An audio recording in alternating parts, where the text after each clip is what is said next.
Thank you so much for joining us here at Freedom Church Online. God is moving in incredible ways, and it's because of the generosity of people just like you that we are able to carry out the vision of reaching people far from God.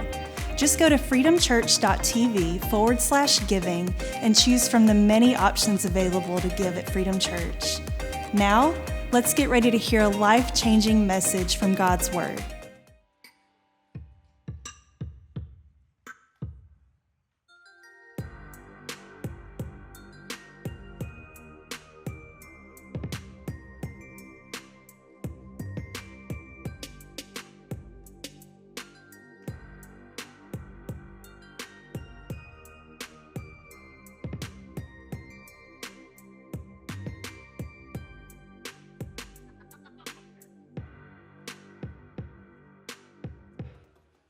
What's up, Freedom Church? How y'all doing today? Good. I'm glad you're good. It's just got back, been gone for a little bit and hanging out at the beach, having a good time, and back to kick off this series called Killing What's Killing You. And we've been excited about it, or at least I've been excited about this series because I knew the content that we were going to be talking about. And it's one of those things where over the course of the next 4 or 5 weeks, however long we decide to do it, I don't really know. But over the course of the next 4 or 5 weeks, we're going to talk about some things in your life that are consistently battling against you. A lot of times they win. Sometimes you know what they are, and sometimes you have absolutely no idea. I don't know if that even made any sense. But sometimes you have an enemy and you can see the enemy. You know what I'm talking about? I like it when you can see the enemy. I like it when you can see him coming because you can punch him in the throat. You just sometimes got to be able to punch stuff in the throat. If you see the enemy coming, you can do that. If you don't see him coming though, sometimes you don't even know that you should be fighting, and so you're not fighting. And if you're not fighting when you should be fighting, then they're getting ground on you, and that's not good. And that's some of the stuff that can kill you pretty quickly. Does that make sense so far? Whether that's a disease or that's an actual enemy that is coming against you. So we're going to spend some time talking about some of the stuff that is battling against your heart and against your life, and some of the stuff that a lot of times it wins. It just wins more often than you wish that it would. You ever have battles that are like that? I want to talk about one today that is a battle, and you might not even know that you're facing it. And you're going to know, because as soon as I start talking about it, you're going to recognize it, and you're going to be like, oh, okay, that's what that is. You're going to see it then. But I want to talk about one today that is so destructive that it might be hindering everything about your life. Some of you know it, and some of you don't. And I want to talk about this thing called discontentment. We live in a world, and when I say we, I mean you, and I mean me, and that means we. We live in a world where we have more than we've ever had.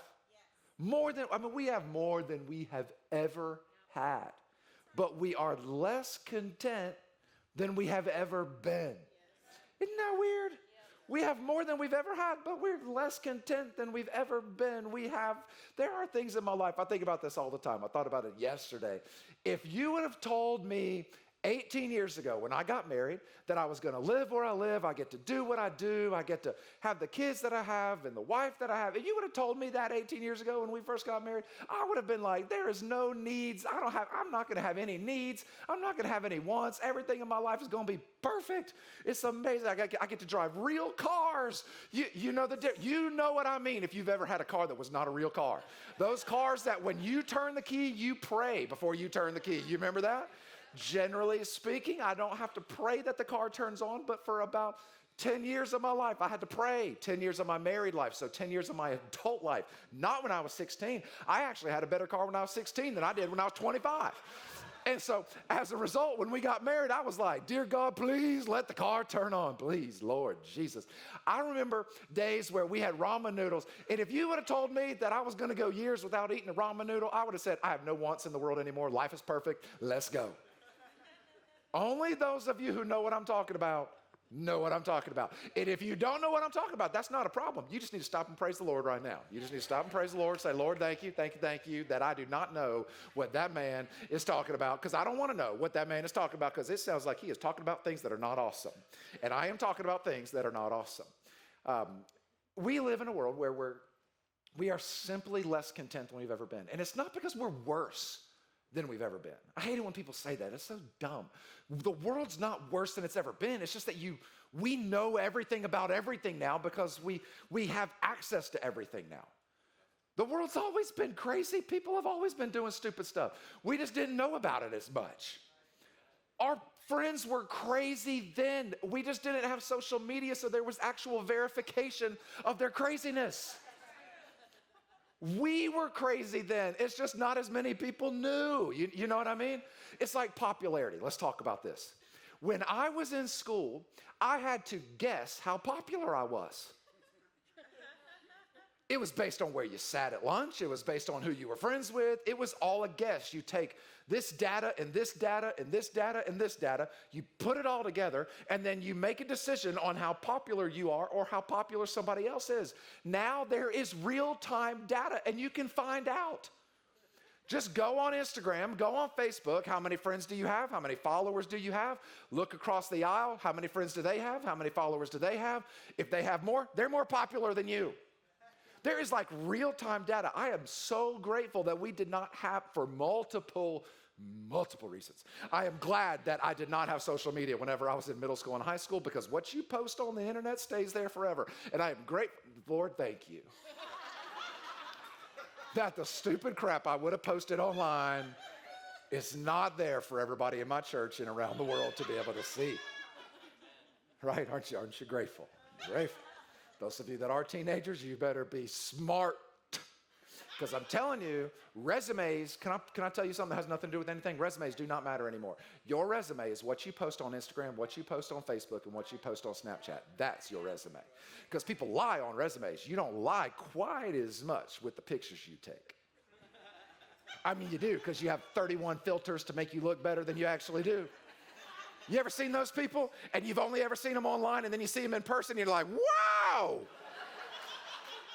You are the best picture taker in the world. That's neither here nor there. The reason that we're so discontent is because of something that has gotten a bad name, even though it's not completely bad, it's just mostly bad. And that's comparison.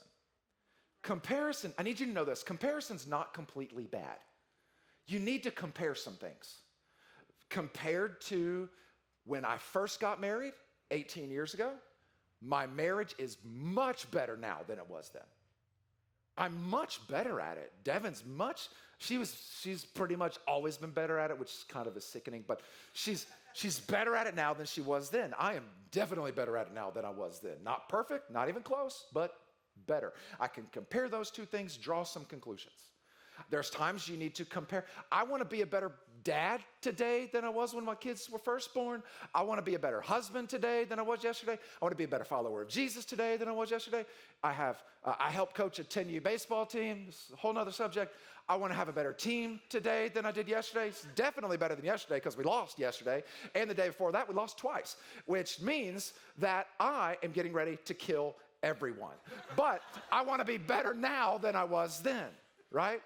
I just want to be better. So it's not bad to compare. When I step on a scale, I have to compare what I saw yesterday or last week or before I went on 2 weeks of vacation. I got to be able to compare it. That's fine. That's good. Comparison's not all bad. It's just mostly bad because we mostly compare the wrong stuff. I posted a video of my dog, and we brought our dog on vacation. Stupidest decision in the world. We bring our dog on vacation. We bring him to the beach. He's running around at nighttime. There's not as many people out there. All that's good. He's a boxer. He's nice. All that. Running around, going crazy. He thinks the waves are an enemy. So he dives into the waves, bites them and everything else. And I post the picture, the video, and people thought it was hilarious. I get 2 emails back saying, I wish my dog was like your dog. And I wish that my dog was so nice and obedient. And I wish he knew how to play in the ocean. And I wanted to say to them, If only you saw what happened after he got out. Because my dog is an idiot. And we told him, don't drink the water, you idiot. And all he did was bite the waves and drink the water. And you're not supposed to drink salt water for a reason. If you want to know the reason, it's because you will throw up and you will go diarrhea 20 minutes after you do so 58 times. Well, I didn't post the video of my dog going diarrhea. Maybe I should have. And you wouldn't have thought that my dog was more awesome than your dog. But you compared your dog to your perception of my dog, and you thought your dog was subpar. Right. No, your dog wasn't throwing up and going diarrhea. My dog was, but because you compared the wrong things, you got discontent at your dog. Yeah. Think about how stupid this is. If you're in here, I am so sorry. But think about how stupid that this is. And we do this all the time. We do it in so many different ways. And one of the things that's true is that the more you compare, and when I say compare, I'm talking about the wrong kind of comparisons. The last time I'm going to say that, not all comparison is wrong, most is. Every time we compare, we will become more and more discontent. It's the way life works. Sometimes it's financial. You used to love your house. You used to love it until your best friend bought a better one. You remember? Remember when your best friend bought a better house? All of a sudden, you didn't have no problem with your bathroom. Then you saw their bathroom. And now all you talk about is how you need $10,000 to redo your bathroom. And it's only because you saw their bathroom. You loved your bathroom. It was wonderful when you bought the house. You bought the house because you loved the bathroom. And then you saw their bathroom and you're like, my bathroom sucks. I don't even know how. I mean, civilized people can't even be in this bathroom. It's the reason you bought the house. You loved your car. And then 3 weeks later, they came out with a new car. Not just a new car, a new body style of your car. And now, 24 hours later, you hate your car. Your car is the spawn of Satan, and it deserves to die. And I used to live in a house. My mom used to we had this is a long time ago. I forgot about the story till just now. She had this station wagon. It was the ugliest station wagon that I have ever seen in my life. I don't even know if they make station wagons anymore. They shouldn't, because they are hilarious looking. This one had like wood paneling on the side. My mom used to leave the windows down when we would go places with the keys in the ignition, not the car on, but the keys in the ignition. And she would say, Lord, please help somebody to steal this car. True. True story. That wasn't because they came out with the new body style of the station wagon. It's just because it was a wood-paneled station wagon. How that got invented, I will never know. Maybe you saw a video. You saw a video of somebody going out to eat at a nice steakhouse, and you're sitting there eating a microwave dinner. And now you're just terrified. Social media has messed us up. Watch this real quick.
Social media, listen, here's the thing, because I don't want you to be like, oh, he's going to preach a message about social media and the horrors of social media and how the youngins don't need to be on social media. I love social media. I think it's awesome.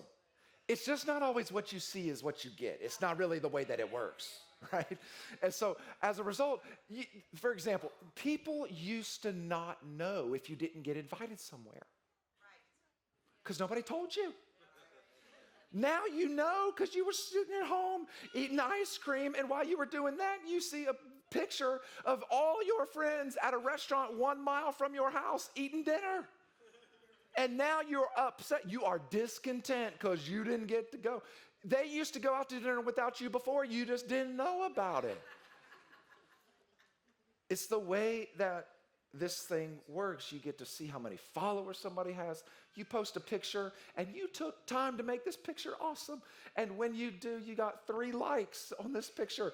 And your friend took a picture of a half-eaten burrito and got 75 likes in 13 minutes. And you're like, how in God's name did I put a picture of my baby and only had 3 likes, and they put a picture of a burrito and had 75? What is wrong with the world? It's what we do. It's this illusion that it creates and causes discontentment to come up in our life. And relationally, what happens is, did you know, somebody needs to tell you this, I'm gonna tell you. Did you know that just because somebody is your friend on Facebook does not actually mean that they are your friend? Man, I mean, that's a lie. That's a shocker right there. Every single follower you have on Instagram is not actually your friend. I have a decent amount of Instagram followers. I don't even know 75% of those people. What happens is that there is this illusion of companionship without the demands of friendship. And it's all created because of these circumstances that we find ourselves in that compound discontentment in our life. You've heard this phrase. I bet you've heard it. It's that life is 10% what happens to you, and then 90% how you respond. Like, you know that to be true, like in your brain, intellectually. But we live the opposite way. We live as if 90% of life is what happens to us, and only 10% is how it is that we respond. What I want to do today, I want to show you, there's a guy in the Bible, his name was Paul, and it's almost like, when he was alive, he didn't live. They didn't have phones. They didn't have social media. Paul didn't have an Instagram account, although that would have been pretty sweet. He didn't have any of that.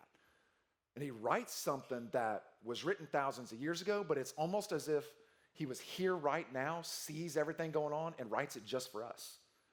And he says this in Philippians chapter 4. I know what it is to be in need. How many of you would be honest enough to say, yes, I do too. I know what it is to be in need. There has been a time in my life where I have been in need. Raise your hand if that's you, you've ever needed anything. Okay, good. The rest of you have an issue with not telling the truth. It says, I know what it is to be in need, and I know what it is to have plenty. In other words, I know what it's like to have nothing, and I know what it's like to have a lot. I've learned, watch this, I've learned the secret of being content. That's a big secret. I've learned the secret of being content in any and every situation, whether well-fed or hungry. In other words, I know how to be content whether I'm rich or I'm poor, whether I'm living in plenty or in want. Verse 13, I can do all this through Christ who gives me strength.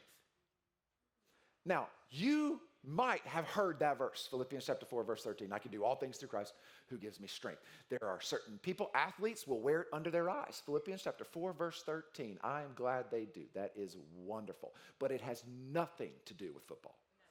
It has nothing to do. It does not. Somebody's going to have to tell you guys this, and I hate to be the one to tell you.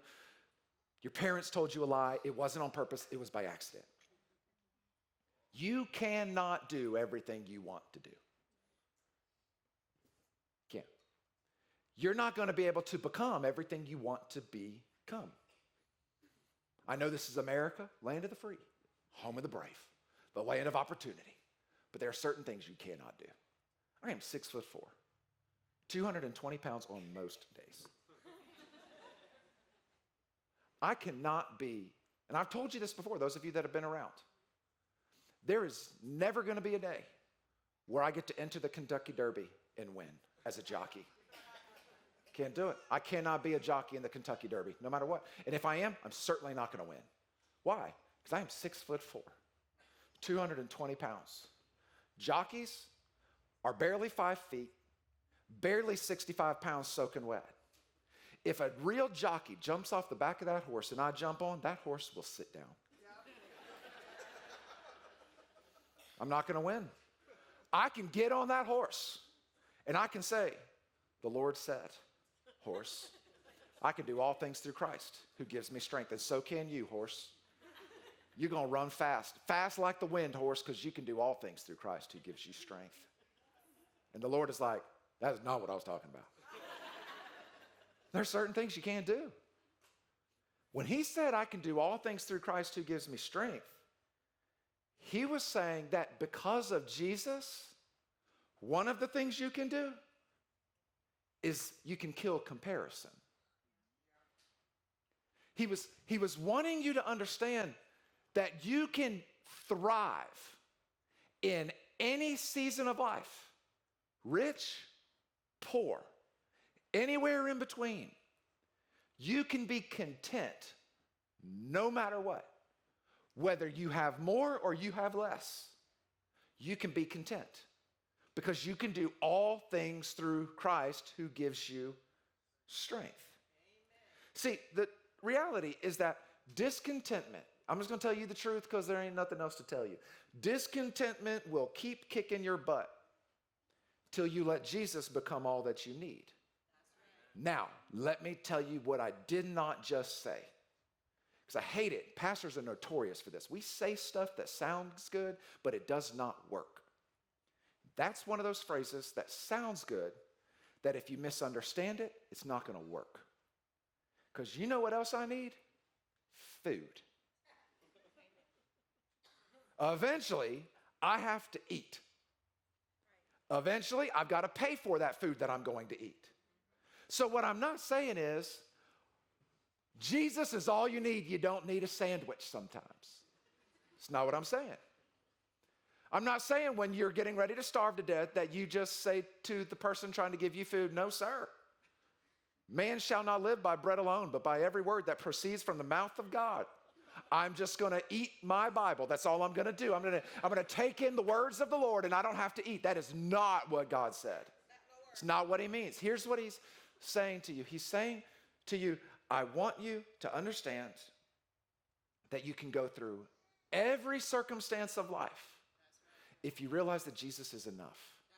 And here's what and how this works practically. Because did you know, it is not my goal ever. Actually, I think I failed if you ever walk out of here thinking, man, he is smart. I don't want you to think that. Because usually when you think somebody's smart, it means they understand it more than you. So therefore, you can't apply what it is that you just heard. I want you to think, that was so simple. Why didn't I think of that earlier? That's when I've done my job as a communicator. When he says, I can do all things through Christ who gives me strength, he was writing that from prison, by the way.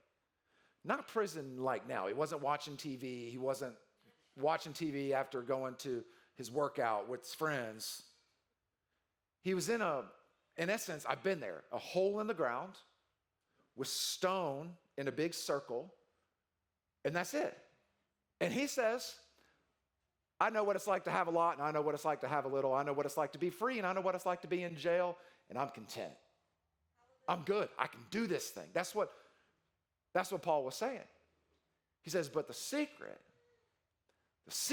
to being able to do what it is that I just said, because it's hard.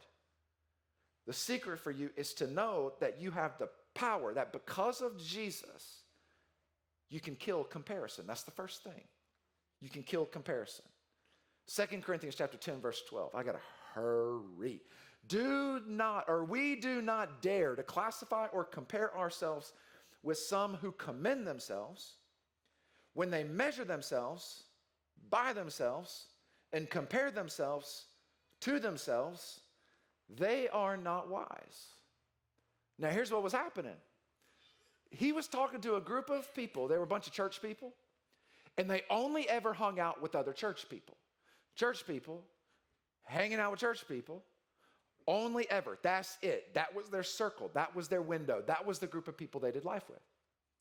And these church people were trying to prove that they were the best church people. So this is their conversations. I read my Bible 30 minutes a day. He reads his Bible 10 minutes a day. I am 20 minutes a day better at following Jesus than they are. They only hung out with people that looked like, thought like, and acted like they did. And this is not this message. I just need to say this. I hope you have friends that are completely different than you. I hope you have friends that look different than you. I hope you have friends that think differently than you. I hope you even go so far as to have friends that vote differently than you. Because if you don't, your world is small.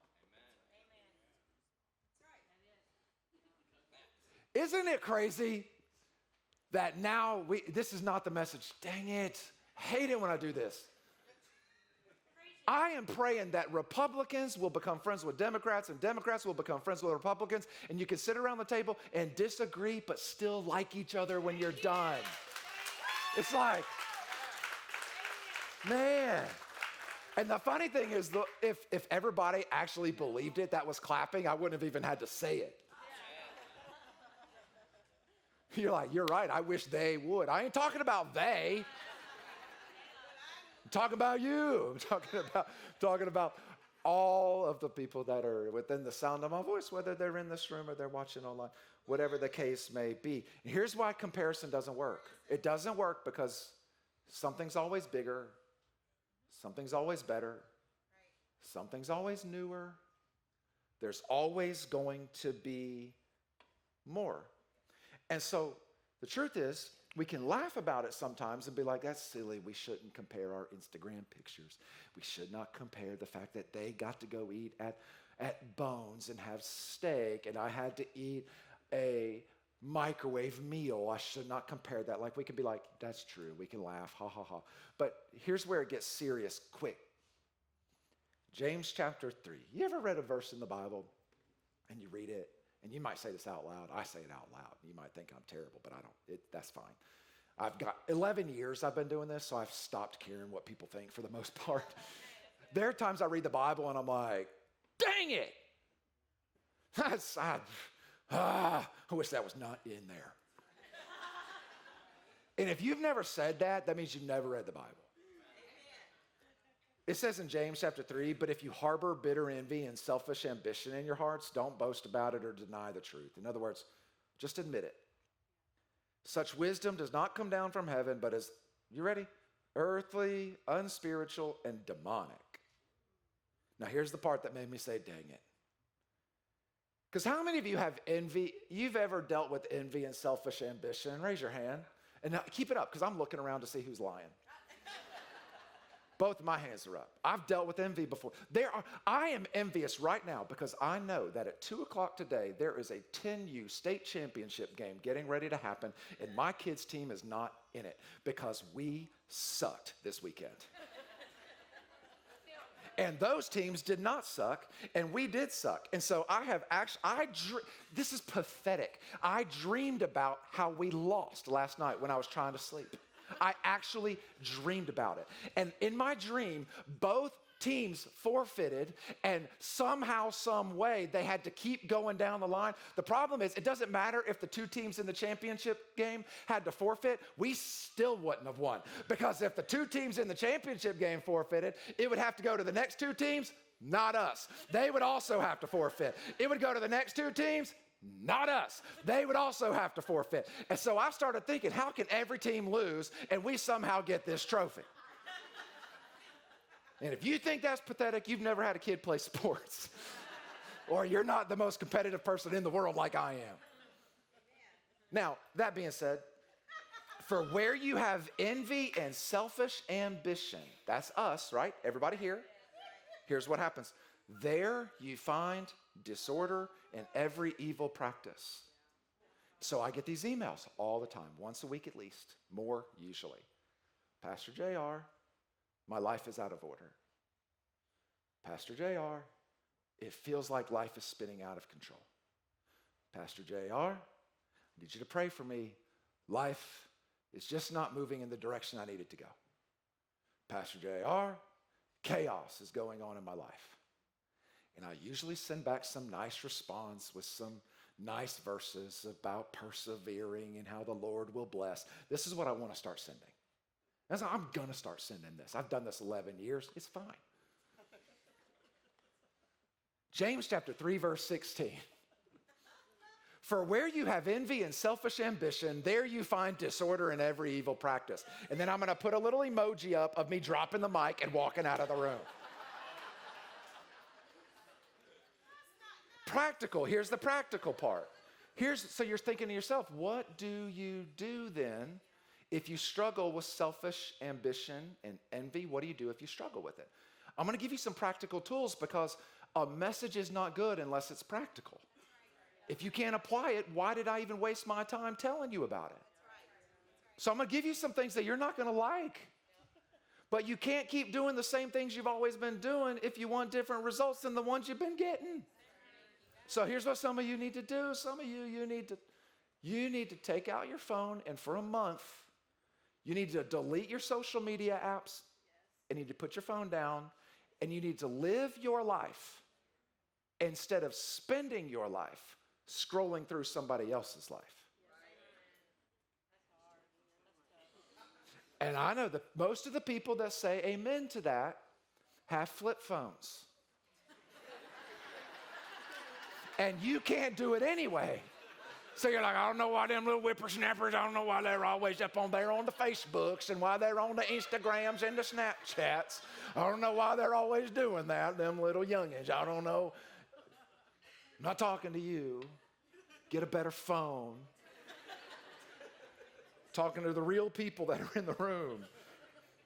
Sometimes you need to hide. You don't have to unfriend them. Sometimes you need to hide the content of other people that act as a trigger of selfishness in your life. And listen to me now. I am not saying you need to hide people because what they do is wrong. That's not what I mean. I mean you need to hide certain people until you're mature enough to celebrate their blessing.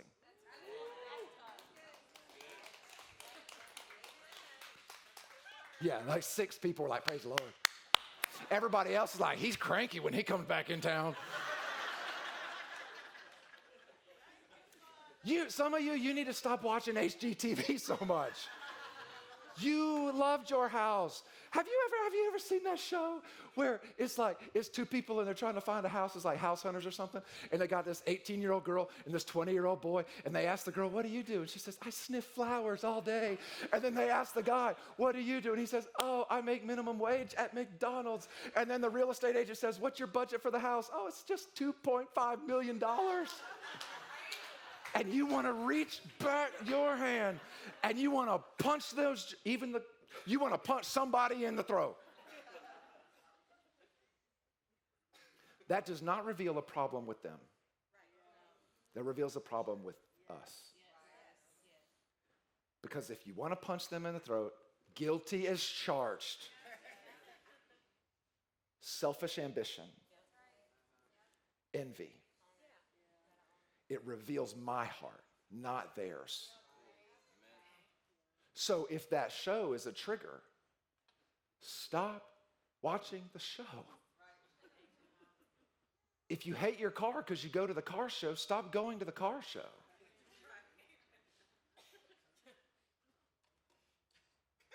It is crazy to me what we do. We got to learn. You want a practical thing? Start celebrating the wins and the blessings of other people. Celebrate it. Let me tell you, now this is where you're going to think I'm cranky again. That's fine. I'm not cranky. It's truthful. The truth is what hurts. Being upset that God is blessing somebody else might be the reason it seems like God's not blessing you.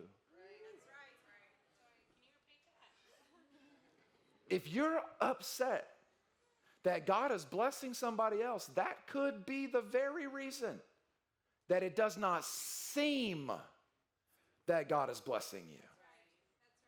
Because if you're in this room and you're alive, and I hope everybody is, then you are blessed. You're blessed. Look to somebody and say, I'm blessed. Every single person that's in this room is blessed. So the first thing you got to do is you got to kill comparison. You got to kill comparison. Here's the second thing. Practically, I can do all things through Christ who gives me strength. What's the second thing I got to do? You got to cultivate gratitude. The reason we're not grateful is because we're filled with envy. Now, let me define envy. I heard somebody define it this way, and it was brilliant. Envy is when you resent God's goodness in somebody else's life because you're ignoring God's goodness in your own life. So as a result, I see stuff like Proverbs chapter 15, verse 15. For the despondent, every single day brings trouble. For the despondent, every day brings trouble. Have you ever met those people that there's always something wrong every single day? You ever met them? And it's always something different. It could be one day the food was too hot. One day the food was too cold. One day the temperature outside, it was blazing hot. The next day it's freezing in here. I wish it would warm up. Every single day is something. And they tell you about it every single day. And if you don't know these people, it's because the people around you are pointing to you right now. It's one of those things where every day, and it's